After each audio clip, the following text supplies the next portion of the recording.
सिद्धांत को ताकत मिली थी और अंततोगत्वा देश का विभाजन हुआ और पाकिस्तान का जन्म हुआ था। आज जब वो ऐतिहासिक गलती को वंदे मातरम के गीत के प्रागट्य के 150वें साल में नरेंद्र मोदी सरकार ने सुधारकर बंकिम बाबू की ये अमर कृति को पूरा गीत गाकर राष्ट्रीय एकात्मता को फिर से एक बार सुदृढ़ करने का प्रयास किया है और सभी सरकारी फंक्शंस में इसको पूर्ण रूपेण गाने का जो निर्णय किया है, वो निर्णय को कानूनी जामा भी पहनाया है। इसकी अवहेलना करने का कांग्रेस ने कल निर्णय किया है।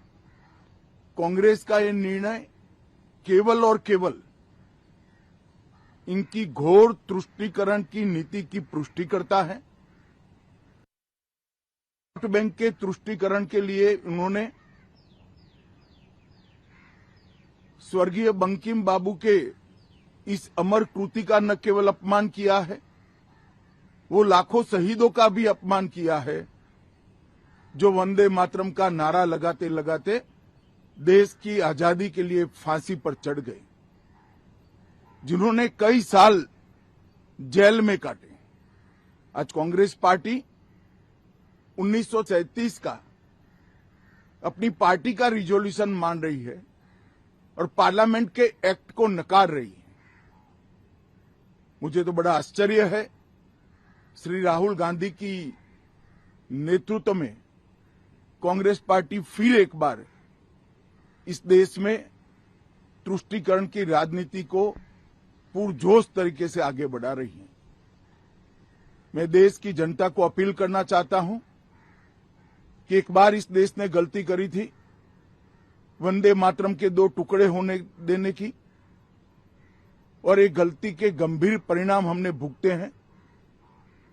अब देश की जनता एकजुट हो और कांग्रेस पार्टी के इस फैसले के खिलाफ आवाज बुलंद करे कि अब इस देश में तुष्टीकरण की राजनीति नहीं चलेगी।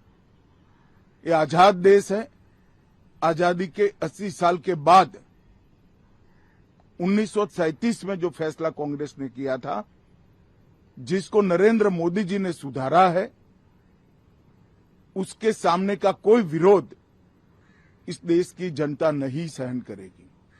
भारतीय जनता पार्टी कांग्रेस पार्टी के इस फैसले की कड़ी निंदा करती है और हम इसका जनता के बीच में और विधायी सदनों में भी पुरजोश विरोध करेंगे।